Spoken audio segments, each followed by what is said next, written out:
اعوذ باللہ من الشیطان الرجیم، بسم اللہ الرحمن الرحیم۔ ناظرین کرام السلام علیکم۔ حسب معمول اردو نشریات کے ساتھ، وائس آف جرمنی کی اردو نشریات کے ساتھ آپ کی خدمت میں حاضر ہیں۔ ناظرین، اس سے پہلے بعض پروگرامز میں ہم نے ہومیوپیتھک طریقہ علاج کے بارے میں پروگرامز کیے تھے، جس میں دوستوں نے بھی اور بہت دلچسپی دکھائی، ہمیں بہت زیادہ پازیٹیو جو ہے وہ فیڈ بیک ملا، لوگوں نے سوالات بھی پوچھے، اپنے تبصرے بھی کیے۔ تو ہومیوپیتھک طریقہ علاج کیونکہ بہت لمبا ہے اور جتنی لمبی بیماری ہو اس کی شفا یابی میں بھی اتنا ہی زیادہ ٹائم لگتا ہے، لیکن بعض بیماریاں ایسی ہیں جس میں مریضوں کو بڑی بے چینی ہوتی ہے کہ بھی جلد سے جلد شفا ہو۔ اکثر بیماریوں میں ایسا ہی ہوتا ہے۔ تو آج ہم نے ایلوپیتھک طریقہ علاج کے لیے اپنے اسٹوڈیو میں جناب ڈاکٹر عمر حمید صاحب کو دعوت دی ہے، اور ان کے ساتھ ہم جو ہے جو ڈیابیٹک ہے یا شوگر ہے جس کو عام زبان میں کہتے ہیں، اس کے بارے میں جو ہے وہ ہم گفتگو کریں گے۔ ڈاکٹر حمید صاحب جو ہے، عمر حمید صاحب، وہ ماشاءاللہ فرینکفرٹ کے اندر 3 جو اپنی پریکٹس ہیں انہوں نے یہاں کھولی ہوئی ہے، جس سے مریض جو ہیں آتے ہیں اور اپنے شفا یاب ہو کر جاتے ہیں۔ اس کے علاوہ آپ نے جو ہے آپ کی پریکٹس کافی بڑی ہے، 6-7 ڈاکٹر جو ہیں وہ اپنے ساتھ ملازمے رکھے ہوئے ہیں جو ان کے ساتھ اس معاملے میں ان کی مدد کرتے ہیں اور مریضوں وغیرہ کو دیکھتے ہیں، اور پھر وہ کیس جو ہے ان کے پاس ریفر کرتے ہیں۔ یہ ایک بہت بڑی سہولت ہے کہ وہ جس زمانے میں ہم یہاں پر آئے تھے اس زمانے میں کوئی پاکستانی ڈاکٹر جو تھے 1 یا 2 تھے، جن میں ڈاکٹر محمد حسین صاحب، پروفیسر ڈاکٹر محمد حسین خان صاحب اور ڈاکٹر ضیاء صاحب، دونوں کا تعلق جو ہے وہ پشاور سے تھا، اور انہوں نے یہاں پر کمیونٹی کی کافی خدمت کی۔ اب بھی اس وقت پاکستان سے پڑھ کے آنے والے اور یہاں سے نئی نسل جس نے پڑھ کر یہاں جوان ہوئی ہے وہ اب پریکٹس کے لیے موجود ہے، اور اکثر ہمارے جو پاکستانی کمیونٹی ہے وہ ان سے استفادہ کرتی ہے۔ جی ڈاکٹر صاحب السلام علیکم۔ وعلیکم آپ کو السلام اپنے ورحمۃ اللہ۔ اسٹوڈیو میں ہم ویلکم کہتے ہیں، اور آپ سے جو گفتگو آج ہونی ہے وہ ذیابیطس کے بارے میں، جس کو ڈیابیٹک کہتے ہیں یا عام پاکستانی زبان میں شوگر کہتے ہیں، جی، اس سے متعلق آپ سے گفتگو ہوگی۔ تو یہ شوگر کیوں ہوتی ہے، یا کس وجہ سے، کس بد احتیاطی سے یہ بیماری جو ہے انسان کے جسم میں داخل ہوتی ہے؟ جی، پہلے تو آپ کو میں یہ بتاؤں گا کہ شوگر کی 2 مین وجوہات ہیں اور 2 ہی مین قسمیں ہیں۔ اس میں سے جو شوگر ٹائپ 1 کی ہے وہ عموماً ینگ جنریشن کو ہوتی ہے، بچوں کو ہوتی ہے، چھوٹی عمر میں شروع ہو جاتی ہے عموماً، اور اس کی وجہ عموماً انسولین کی کمی جسم کے اندر ہوتی ہے۔ تو یہ اس کی وجوہات ہو سکتی ہیں، جینیٹیکلی پرابلم کچھ ہو سکتا ہے یا آؤٹو امیون پرابلم ہو سکتا ہے۔ تو اس کے اندر یہ ہوتا ہے کہ کسی بھی وجہ سے، اس کے ملٹی فیکٹرز ہیں، کسی بھی وجہ سے ہمارے جو انسولین کے سیل ہیں وہ باڈی میں ختم ہو جاتے ہیں، تو اس کی وجہ سے انسولین کی کمی ہو جاتی ہے، اور ایسے مریضوں کو پھر ساری عمر انسولین لگانی پڑتی ہے۔ تو اسی وجہ سے ان کو انسولین ڈیپینڈنٹ ڈائبٹیز بھی کہتے ہیں، یا ایک عام زبان میں ان کو ٹائپ 1 ڈائبٹیز کہتے ہیں۔ اور دوسری قسم ہوتی ہے ڈائبٹیز ٹائپ 2، جو کہ عمر کے ساتھ ساتھ اور عموماً بڑی عمر میں کے لوگوں میں یہ تکلیف پائی جاتی ہے، یا پھر ینگ جنریشن میں جو کہ اوور ویٹ ہیں یا وہ فاسٹ فوڈ وغیرہ کھاتے ہیں، تو کیلوریز کا زیادہ انٹیک بھی شوگر کا باعث بن سکتا ہے، اور وہ عموماً ٹائپ 2 شوگر ہوتی ہے۔ جرمنی کے اندر کوئی آپ کے پاس فگر ہے، اندازہ واسطہ کہ کتنے فیصد لوگوں کو یہ شوگر کی بیماری ہے؟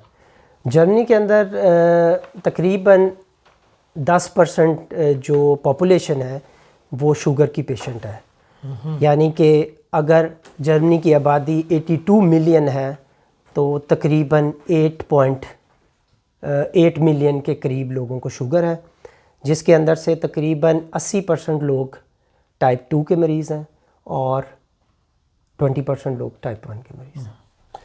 ہمارے بچپن میں یا جب ہم نے یہ شوگر کا نام سنا ہے اس وقت زیادہ تر بڑے لوگوں کو جو ہوتی تھی 50 سے اوپر 60 سے اوپر لے، لیکن اب یہ بیماری جو ہے بڑی عام سی بیماری ہو گئی ہے، چھوٹی عمر کے لوگوں کی ہوئی تھی. اس کی کوئی خاص وجہ ہے یا پہلے پتہ ہی نہیں لگتا تھا کہ شوگر ہے اور لوگ؟ ہاں جی، اس کی وجہ یہی ہے جو کہ آپ ایزیلی بتا سکتے ہیں کہ جو ڈائگنوسس کے پروسیس تھے، جو انسٹرومنٹ تھے، وہ ہمارے پاس پہلے اتنی اویلیبلٹی نہیں تھی، اور نہ ہی اتنا اس کے اوپر توجہ دی جاتی تھی.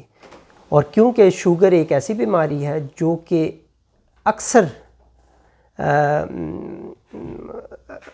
بعض اوقات یا اکثر اوقات اس کی کوئی تکلیف نہیں ہوتی، اس کے کوئی سمٹمز نہیں ہوتے، تو اس وجہ سے عموماً جو لوگ بڑی عمر کے ہوتے تھے، جب ان کو سمٹمز شروع ہوتے تھے تو ان کو پھر بندہ بتاتا تھا کہ بھی آپ کو ڈائبٹیز ہو گئی ہے. کیونکہ اب ہمارے پاس انسٹرومنٹ بہت اچھے ہیں، لیبارٹریز بہت افیکٹیو ہیں، اور کچھ ایسے ٹیسٹ شروع ہو گئے ہیں جو کہ پچھلے 10-15 سالوں سے شروع ہوئے ہیں، جس سے ہم اس کو پہلے اس کی تشخیص پہلے کر سکتے ہیں، ڈائگنوسٹک اس کی پہلے کر سکتے ہیں. لیکن تحقیق کیا ہے کہ بھئی شروع سے پہلے بھی بیماری موجود تھی، چھوٹی ایج میں بھی موجود تھی، اور وہ پہلے بھی بیماری موجود تھی، لیکن ہمیں اس کا پتہ بڑا لیٹ چلتا تھا. جی. تو اس معاملے میں جو فگر ہے کہ بھئی اب بڑھ رہی ہے یا جرمنی میں کم ہو رہی ہے؟ جرمنی میں خدا تعالیٰ کے فضل سے یہ یورپین کنٹریز کے اندر اتنی تیزی سے نہیں بڑھ رہی، بڑھ تو رہی ہے ادھر بھی، کیونکہ جو عموماً دیکھا جا رہا ہے، جہاں آپ پچھلے 50 یا 100 سالوں سے اگر دیکھیں تو ہم انسانوں کی بھی عمروں میں اضافہ ہوا ہے، اور جو عمروں میں اضافہ ہوا ہے، بیماریوں میں بھی اس کے ساتھ ساتھ اضافہ ہو گیا ہے. تو یورپین ملکوں میں کم ہے، بلکہ جو انتہائی خطرناک بات ہے کہ ایشین میں اور عرب ممالک میں یہ بیماری بہت جلدی سے بڑھ رہی ہے. اور اس کی وجہ میری نظر کے اندر یہی ہے کہ فوڈ انٹیک ان کا میرا خیال ٹھیک نہیں ہے، یا ان کی ایکٹیویٹی میں کوئی کمی ہے جو کہ وہ اس طرح یوز نہیں کر رہے جس طرح کہ کرنا چاہیے، تو اس کی وجہ سے بیماری میں اضافہ ہو رہا ہے. عام طور پر کہتے ہیں کہ بھئی آپ حرکت میں رہیں تو پھر اس کا اچھا اثر پڑتا ہے شوگر وغیرہ پہ. اب جن ممالک میں آپ کہہ رہے ہیں بڑھ رہی، وہاں ایک تو گرمی بڑی پڑتی ہے، ویسے انسان کہتے ہیں پسینہ نکلتا ہے، اور پھر یہ کہ جفاکش ہمارا سب کانٹیننٹ اور جفاکش لوگ ہیں، لیکن اس کے باوجود وہاں پہ شوگر کی تعداد بڑھ ہی رہی ہے. جی. آپ اگر اس چیز کو کمپیئر کریں نا 1950s میں دیکھیں تو اویلیبلٹی آف ریسورسز ہمارے ملکوں میں اتنے زیادہ نہیں تھے. اب لوگ خوشحال ہو رہے ہیں، اور اس کی وجہ سے لوگوں کا کھانا پینا اور اس کی مقدار میں زیادتی ہو رہی ہے. تو میرا خیال ہے یہ ایک بہت بڑا فیکٹر ہے. اور دوسرا یہ ہے کہ ہمارے ملکوں کے اندر عموماً خوراک کا جو بیسک حصہ ہے وہ نشاستہ کاربوہائیڈریٹس جس کو ہم کہتے ہیں، اور جو ان کا انٹیک ہے زیادہ مقدار کے اندر، وہ ایک انڈائریکٹ ایفیکٹ کرتا ہے انسولین کی پروڈکشن کو زیادہ کرنے کے لیے. اور جب انسولین کی پروڈکشن ڈیلی بیسس کے اوپر زیادہ ہوگی تو وہ ان کے سیل کے برن آؤٹ ہونے کے بہت زیادہ چانسز ہیں، اور اس کی وجہ سے یہ بیماری جو سی آگے. ڈاکٹر صاحب، ایک عام آدمی جو اپنے آپ کو صحت مند سمجھتا ہے، اس کے اندر کیا علامات ظاہر ہوتی ہیں کہ بھئی اس کو اس کے بعد فکر کرنی چاہیے کہ کسی ڈاکٹر کے پاس جانا چاہیے کہ بھئی اپنی شوگر ٹیسٹ کرا لیں، یا کیونکہ اس میں کوئی پین تو ہونی نہیں؟ جی. اس میں کوئی نہ کوئی علامات تو انسان پہ ظاہر ہوتی ہیں نا، جس کے بعد انسان کو فکر مند ہو جانا چاہیے اپنے لیے. جی. بہت اچھا کویسچن ہے آپ کا. شوگر کی جو سی عموماً علامات ہیں، اس کی وجہ پہلے میں آپ کو وجہ بتاتا ہوں کہ کیوں یہ علامات آتی ہیں.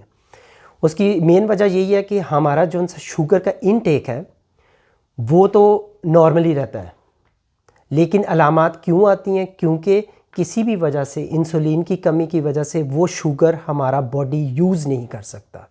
اس وجہ سے کیونکہ آپ کھا پی اچھا رہے ہوتے ہیں، لیکن آپ کے اندر ایک نکات سی آ جاتی ہے، انرجی لیس ہو جاتے ہیں. آپ کہتے ہیں کہ بھی میں تھوڑا سا کام کرتا ہوں تو میں تھک جاتا ہوں، میرے میں ایسے لگتا ہے جیسے انرجی ہے ہی نہیں ہے. تو آپ اس طرح اس کو انٹیک کو پھر ریفلیکٹ کے طور پہ آپ زیادہ کر دیتے ہیں، لیکن انرجی پھر کم ہوتی جا رہی ہے.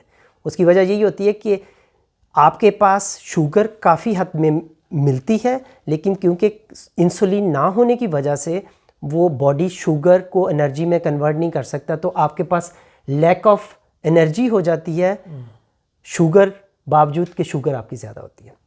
یہ ایک وجہ ہوتی ہے. پھر یہ ہے کہ خدا تعالیٰ نے انسان کے اندر ایک بہت اچھا نظام رکھا ہوا ہے کہ جب باڈی کے اندر خون کے اندر شوگر کا لیول اوپر جاتا ہے تو گردے جو ان سے ہیں نا وہ اپنے آپ کو پیش کرتے ہیں کہ وہ جو زیادہ ہے شوگر اس کو پیشاب کے راستے باہر نکال دیں. اور پیشاب لازمی بات ہے کہ پھر جب شوگر آپ کی زیادہ ہوگی تو پیشاب کی جو فریکوینسی ہے وہ بھی آپ کی زیادہ ہو جائے گی. تو اس کی دوسری علامت ہوگی، ایک تو ہو گیا انرجی لیس، دوسری علامت ہوگی آپ کو پیشاب زیادہ آنا، اور تیسری علامت ہوگی کیونکہ جب پیشاب شوگر کی زیادتی کی وجہ سے پیشاب زیادہ آ رہا ہے، کیونکہ شوگر ڈیزالو ہوگی پانی میں تو باہر نکلے گی، تو پیشاب زیادہ آ رہا ہے تو جسم کے اندر پانی کی کمی ہو جائے گی. اس سے یہ ہوگا کہ آپ کو پیاس بہت لگے گی.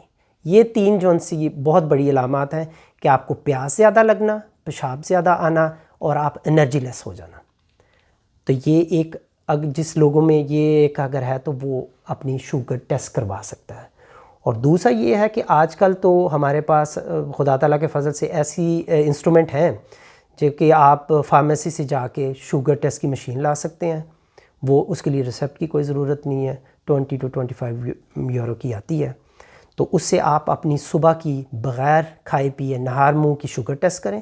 اگر وہ شوگر 110 سے زیادہ ہے تو آپ کو کیا کہتے ہیں شوگر ہونے کا یا اس کی آگے تشخیص یا ڈائگنوسس کروانے کا جو ان سے ڈاکٹر کے پاس جانا چاہیے. اور تو یہ انسٹرومنٹ ہیں جس کے ساتھ آپ ایزیلی چیک کر سکتے ہیں کہ آیا آپ کو شوگر ہے یا اس کی علامات ہیں یا نہیں. تو اس کے لیے میں آپ کو یہ بھی بتا دوں کہ تقریباً 35 سال کے بعد ہر ہمارے جو ان سے کیا کہتے ہیں بھائی کو یا بہن کو ایک دفعہ سال کے اندر شوگر ٹیسٹ کرنی چاہیے. اس کا طریقہ کار یہ ہے کہ ٹیسٹ کرنے سے پہلے آپ کو آخری جو ان سی میل ہے وہ تقریباً 5 سے 6 گھنٹے پہلے کی ہونی چاہیے، اور اس کے بعد آپ نے کھانا پینا نہیں ہے. اس کے لیے سب سے آسان طریقہ ہے کہ آپ یہ رات کو نارمل 8-9 بجے کھانا کھا لیں، اور جو بھی آپ سونے سے پہلے پانی پی لیں، اور اس کے بعد اگر دن کو صبح اٹھتے ہیں تو 5 سے 6 گھنٹے گزر کے ہوتے ہیں. تو اگر آپ دن میں کرنا چاہتے ہیں تو پھر پلیز اس کے ساتھ یہ ہے کہ 5 سے 6 گھنٹے میں آپ نے کچھ کھانا بھی نہیں ہے اور پینا بھی نہیں ہے، اور اس کے بعد آپ اپنا ٹیسٹ کریں. اگر فگر بغیر کھائے پیے 110 سے اوپر ہے تو آپ ایک رسک گروپ کے اندر آتے ہیں. اور دوسری ایک اس کی جو سی ہے ٹیسٹ، وہ آپ ناشتہ کریں یا جو بھی آپ نے کھانا کھائیں، اور کھانا ختم کرنے کے بعد 2 گھنٹے کے بعد اگر وہ ویلیو 140 ملی گرام پر ڈیسی لیٹر سے اوپر ہے تو تب بھی آپ رسک گروپ میں ہیں. تو پھر آپ اپنے ڈاکٹر سے رجوع کریں، اور وہ پھر آپ کے اسپیشل کچھ ٹیسٹ کرے گا تو وہ پھر آپ کو بتا دے گا کہ آیا آپ کو شوگر ہے یا نہیں ہے.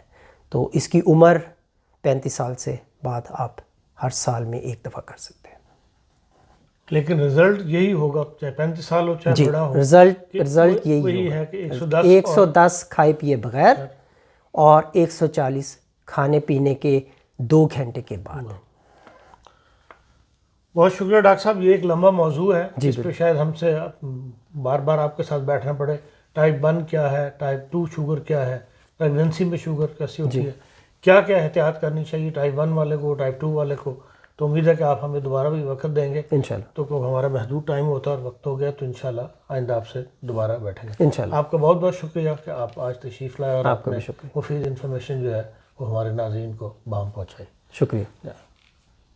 جی ناظرین، یہ تھا آج کا پروگرام. جس طرح ڈاکٹر صاحب نے ہم سے وعدہ کیا ہے انشاءاللہ آئندہ بھی یہ پروگرام جاری رہیں گے، جس میں ہم شوگر کی مختلف ٹائپ جس کا انہوں نے ذکر کیا ہے، اور خاص طور پر جو پریگننسی کے دوران شوگر ہو جاتی ہے، ان معاملات میں اگر آپ کے پاس کوئی سوال ہو تو آپ بھی ہم سے پوچھ سکتے ہیں، اور تاکہ ہم ڈاکٹر صاحب کو بیفور ٹائم جو ہے وہ بتا دیں کہ اس قسم کے لوگوں کے مسائل ہیں، یا وہ لوگ یہ سوال ہمارے ناظرین اس قسم کا سوال پوچھیں تاکہ وہ اس کے بارے میں پہلے سے تیار ہو کر آئیں. اپنے کمنٹس بھی لکھ سکتے ہیں, وہ بھی ہم تک پہنچ جائیں گے تو وہ ہم آگے فارورڈ ڈاکٹر صاحب کو کر دیں گے. اس کے ساتھ ہی ناظرین آج اجازت دیجیے, شکریہ اور خدا حافظ. خدا حافظ.